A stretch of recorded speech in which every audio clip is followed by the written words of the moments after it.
ക്രിസ്തുമസിനോടനുബന്ധിച്ചുള്ള ദിവസങ്ങളിൽ 200ഓളം ക്രൈസ്തവർ കൊല്ലപ്പെട്ട സംഭവത്തിൽ നീതി ആവശ്യപ്പെട്ട് നൈജീരിയയിലെ പ്ലേറ്റോ സംസ്ഥാനത്ത് നൂറുകണക്കിന് വരുന്ന വിശ്വാസികൾ സംസ്ഥാനത്തെ ഗവർണറുടെ ഓഫീസിന് മുന്നിൽ റാലി നടത്തി.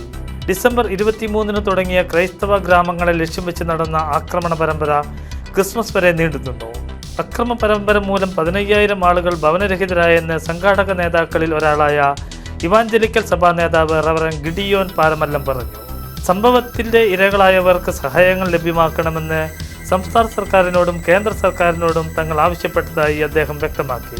വംശഹത്യ നടത്തിയ തീവ്രവാദികളെ അറസ്റ്റ് ചെയ്ത് വിചാരണ നടത്തണമെന്ന് പ്രതിഷേധക്കാർ ആവശ്യപ്പെട്ടതായും പാരമല്ലം പറഞ്ഞു.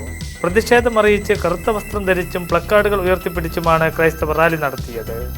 ക്രൈസ്തവരുടെ പരിപാവന ദിനത്തെ ലക്ഷ്യം വെച്ച് തീവ്രവാദികൾ നടത്തുന്ന ഏറ്റവും ഒടുവിലത്തെ ആക്രമണമാണ് ഇത്. ക്രിസ്തുമസിനോടനുബന്ധിച്ചുള്ള ദിവസങ്ങളിൽ നടന്ന ആക്രമണത്തിന് പിന്നിൽ മുസ്ലിം ഫുലാനി തീവ്രവാദികളാണെന്നാണ് മതസ്വാതന്ത്ര്യവുമായി ബന്ധപ്പെട്ട മേഖലയിൽ പ്രവർത്തിക്കുന്നവർ പറയുന്നത്. 2022 ഒണ്ടോ രൂപതയിലെ ഫ്രാൻസിസ്കൻ ദേവാലയത്തിൽ പെന്തക്കോസ്ത തിരുനാൾ ദിനത്തിൽ തീവ്രവാദികൾ നടത്തിയ ആക്രമണത്തിൽ 39 വിശ്വാസികളാണ് കൊല്ലപ്പെട്ടത്.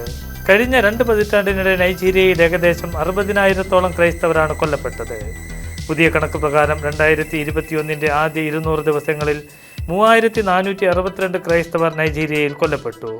ക്രൈസ്തവ സംഘടനയായ ഇന്റർനാഷണൽ ക്രിസ്ത്യൻ കൺസേണിൻ്റെ 2023 റിപ്പോർട്ട് പ്രകാരം ക്രൈസ്തവ വിശ്വാസികൾക്ക് ജീവിക്കാൻ ഏറ്റവും ഭീഷണിയുള്ള രാജ്യങ്ങളുടെ പട്ടികയിൽ നൈജീരിയ ബഹുദൂരം മുന്നിലാണ്.